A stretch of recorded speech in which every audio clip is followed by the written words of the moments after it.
Good morning.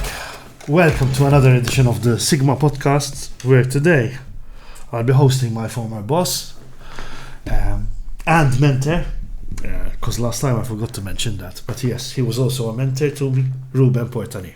Good morning. Reuben is a partner at GTG, but I have to say Reuben is a friend. I have fond memories of us working on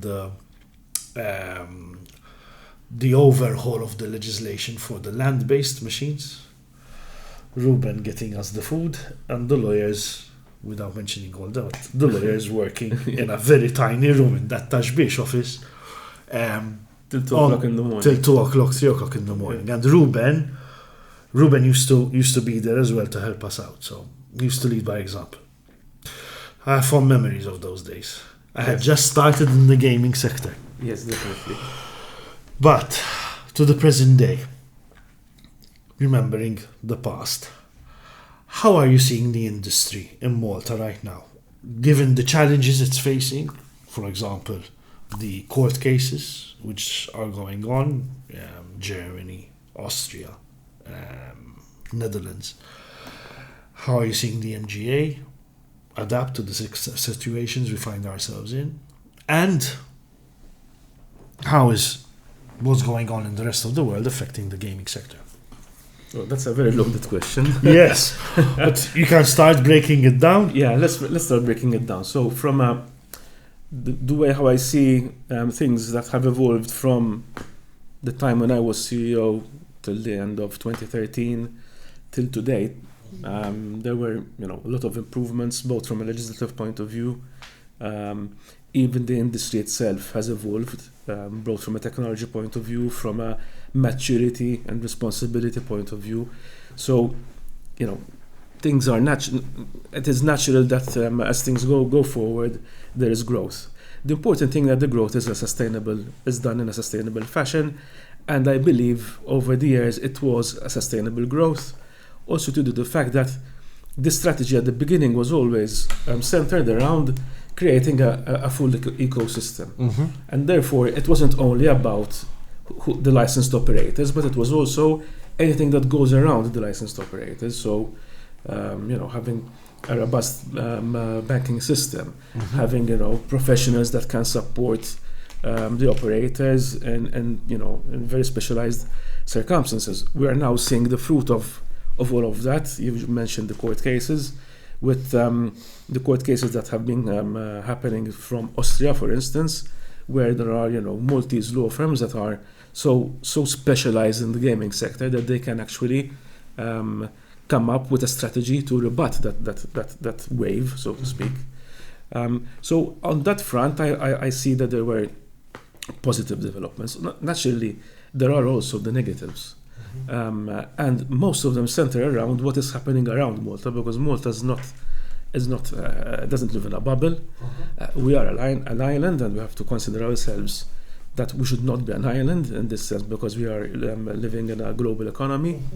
And globally, not only from a European point of view, regulation has changed drastically over the past 10 years. So the wave of European member states going into their national authorization regimes, but now we're seeing LATAM as well coming up. We're seeing also states in Africa. So things are developing even from that front, and therefore one has to revisit the scope of, for instance, the B2C model in Malta. How relevant is a B2C operation, and how to make it relevant. It doesn't mean that because there are certain regulations in various countries, it means that the B2C model is dead. Mm-hmm. It is not, but you need to revisit it. If you keep it with the existing model, then yes, it can die. Okay. But if you find ways of how to revisit it, I think it can survive. Okay. Banking system. You spoke about the banking system in a sort of positive manner. So, is it safe to say that long gone are the days where banks used to make life miserable for gaming companies locally? The fact that they are robust and that they make the life miserable to gaming companies are two different matters, in my view. Because it is useless having a banking system which is very shaky, but they are, amenable to the gaming sector, because obviously if they collapse, the gaming sector collapses. Yes. And we've seen instances where we had the Wirecard debacle, we had the SATA Bank thing, Here which in Malta. the gaming sector banked a lot on those two banks, and those two banks collapsed for reasons that have nothing to do with gaming, but And- because they were on very wobbly ground. So having a robust banking system is a prerequisite. Okay.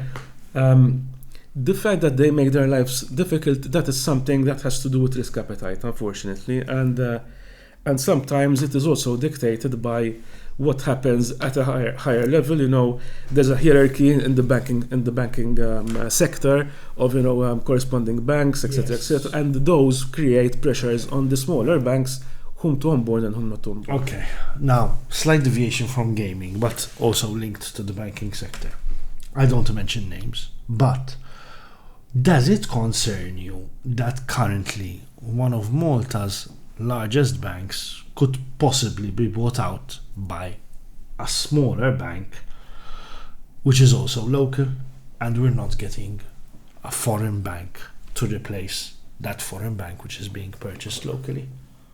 Does that create any issues in your view? From a gaming perspective, From a gaming perspective. From a big gaming perspective, I think the gaming sector will be completely untouched about whether this deal had to happen or not, this transaction. The reason Okay. being is that the two banks that you are mentioning have a policy of zero gaming. Okay. So, the merger or the acquisition or whatever, if it had to happen, I don't believe will have any effect on the gaming sector, Okay. positive or negative. It's Okay. just going to remain as is. Okay. Okay. I won't ask you what you think. I'll ask you what you think in private. No, because After this. that's another loaded question. Then I have to wear my economics hat. That's why I was asking that question. I was hoping you would wear your economics hat. Well, okay. Since you're teasing me to do that, I'll answer. So, but the fact that you have a large bank that wants to is seeking an exit means that you need to have that void being replaced. Now, you can either have that void replaced through some other foreign bank that wants to have an identical role, Yeah. or through a local bank. Now, Okay. to date, what has been released in the media or leaked in the media seems to be that there is a smaller, still not small, but a smaller local bank that is interested in that bank. Yes. I still believe that is not the only possibility that there is on the table, because of listing rules, etc. There are certain deals are kept quite under wraps. But if that had to happen, at least there is somebody who's trying to get into the market and fill in that void, Okay. and that therefore would create continuity. Whether there is then enough capital for that bank to acquire a larger bank, it is questionable. You have to go into their books. You have to see what their strategy is. They were mentioning that there might be some capital which would be raised, Yeah. but it's still early days, I would say. Okay. Okay. Moving on from that. So we spoke about the banking system. Second interesting point I found was your notion where you still haven't abandoned your regulator frame of mind, where you said the B2C, in order to survive, needs to adapt to this new reality we are in. If you were still regulator, how would you tackle that, Reuben? Yes, I mean, on 2 feet, it's a difficult question, but because you need the whole strategy to go Yes. about that. Just an idea, but But one of the elements that could be envisaged, and now when I'm saying that the B2C has to adapt, it's not only from the operator's point of view, naturally, but even from the regulator's perspective, Yes. or the legislative we need perspective. to change the legislation as well. Yes. In that regard, the best and easiest, so to speak, route would be to force certain collaborations with other regulators, and not necessarily only have a situation whereby a Maltese B2C is used as the only license for that particular other jurisdiction. There are a number of jurisdictions which are still upcoming. They still do not know how to regulate. They do regard Malta in high regard. So there could be possibilities whereby there could be sort of mutual. I don't want to say mutual recognition because it has a different connotation from an EU perspective. Yeah. Here I'm talking beyond the EU, because within the EU it's a bit difficult to come up with these type of models. But you would have collaborative models whereby they would accept the majority of that B2C, but maybe, for instance, you still need a sort of recognition notice that we have here in Malta from the other jurisdiction, and that would be a model which I think could work out, especially in certain Latin countries and in Africa. And Asia as a continent that has not yet really regulated. So over there's much that can be done, in my view. Reuben, we have the last, literally 4 minutes. 4 minutes. And I'd like to go now into Malta Week. Sigma, we are at the Sigma podcast. Sigma is organizing Malta Week once again. How important is Malta Week towards the growth of the industry on this island? Well, first of all, Malta Week placed Malta on the map, on the international map. You do remember in our times when I was a regulator and I used to go to certain large shows, and you tell them, why don't you ever consider Malta when most of the operators are in Malta? And Sigma took that risk, and from a small conference it turned out to be a huge event covering a whole week. So that is an important part, putting yourself on the map.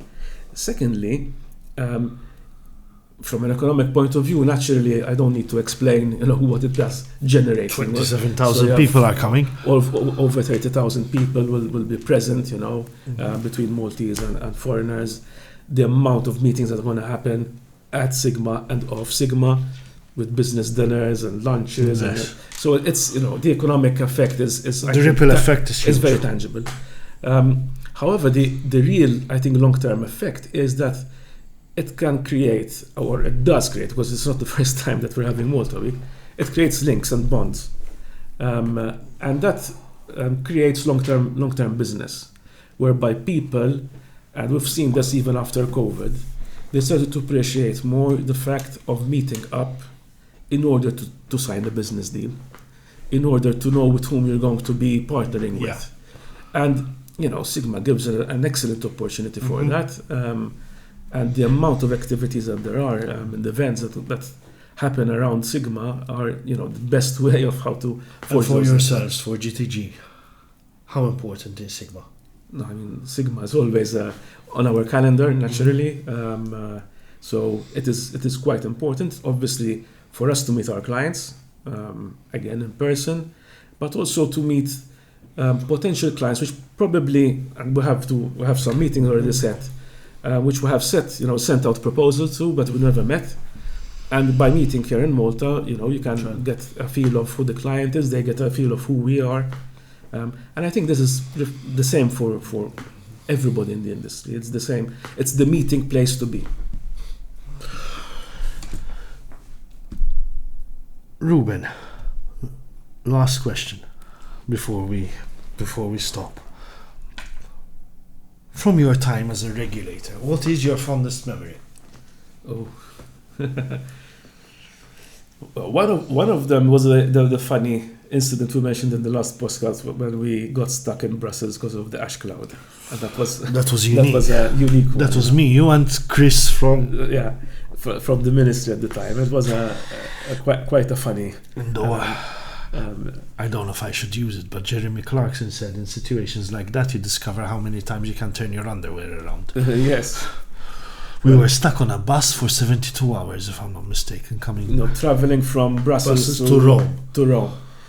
No, it wasn't 72 hours. It was less than that. I think it was 30 something. But anyway, that was a nice memory. But well, there are quite a few. There were some memories which, unfortunately, are not that nice. Like, for example,